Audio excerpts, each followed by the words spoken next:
Hey, welcome. My name is Brooke, and this is where I talk about books.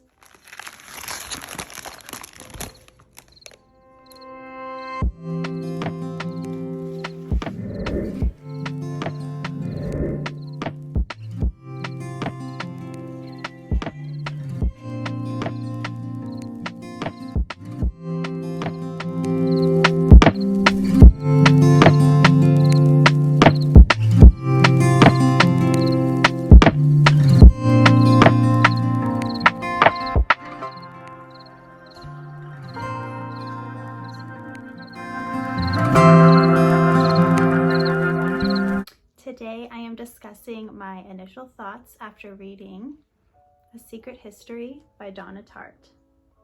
This is an intoxicating tale of 6 students studying the classics at a college in Vermont, and I would like to share with you the first line of the novel.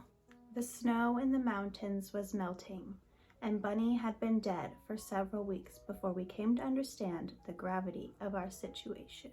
This story is narrated by a character named Richard. Richard is a dreamy kind of person. He would be someone who does things purely for the aesthetic.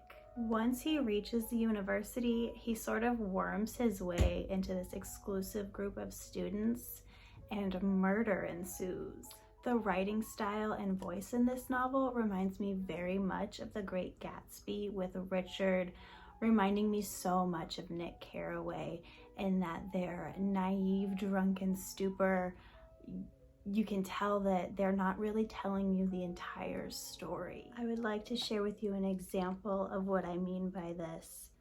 It says on the bottom of page 162, "The walls had fallen away and the room was black. Henry's face, lit starkly by the lamp, was pale against the darkness, and stray points of light winked from the rim of his spectacles, glowed in the amber depths of his whiskey glass, shone blue in his eyes." It's very dreamy, and this is because of the sort of dreamlike stupor that he's in the majority of the novel due to his and his peers' incessant drinking. But it lends well to the creation of the story and the characters. The tone matches the elevated status of the subjects, which I found appropriate and made the novel feel more complete. If a less antiquated vernacular would have been used, I don't think that the novel would have been as effective in evoking the emotions that it did. You become attached to the characters through sort of their superiority complexes.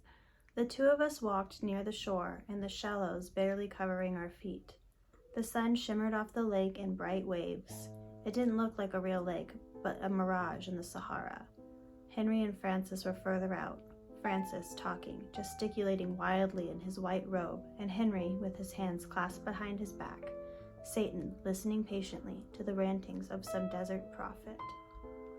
You can see here how the author's choice of language really gives a voice to our characters and explains to the reader who they are. This novel is a beautiful modern adaptation of the classics that many of us are familiar with.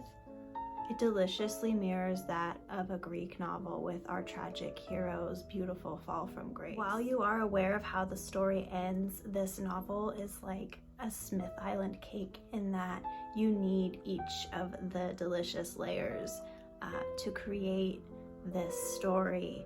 Its seemingly extraneous details are weaved into an intoxicating storyline, which really grabs the reader's attention and brings them close to these 6 characters as they deal with these problems that arise. Through some of the quotes I've shared, you can see how the author's choice of language creates this dreamlike state for the reader, and she uses the use of drink and drug to create this sort of blurred ambiance, which adds to another layer to the story. Donna Tartt wrote a beautiful epilogue for this novel that tied all of the loose ends up in a beautiful bow.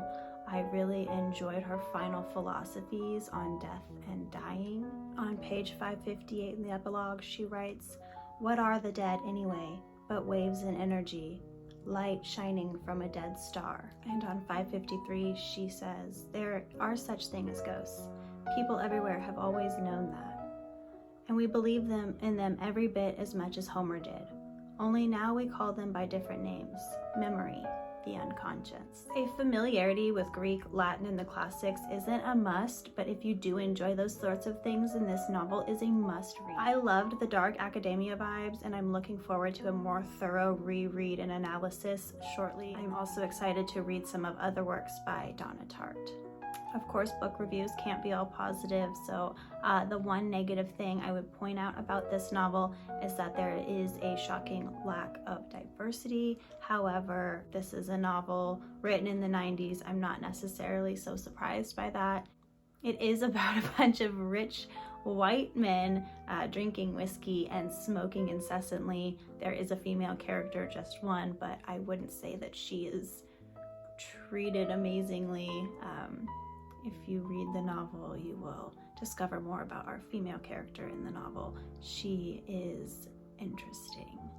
However, the point of view is done so flawlessly that it gives the reader an amazing insight into the characters and who these people are. So it is still very enthralling and very interesting. It's an inside look at a group of friends, and we all know how personal that can be. Overall, I give The Secret History by Donna Tartt 5 out of 5 stars. I thoroughly enjoyed it, and I'm really looking forward to a more thorough reread in the future. This book was excellent.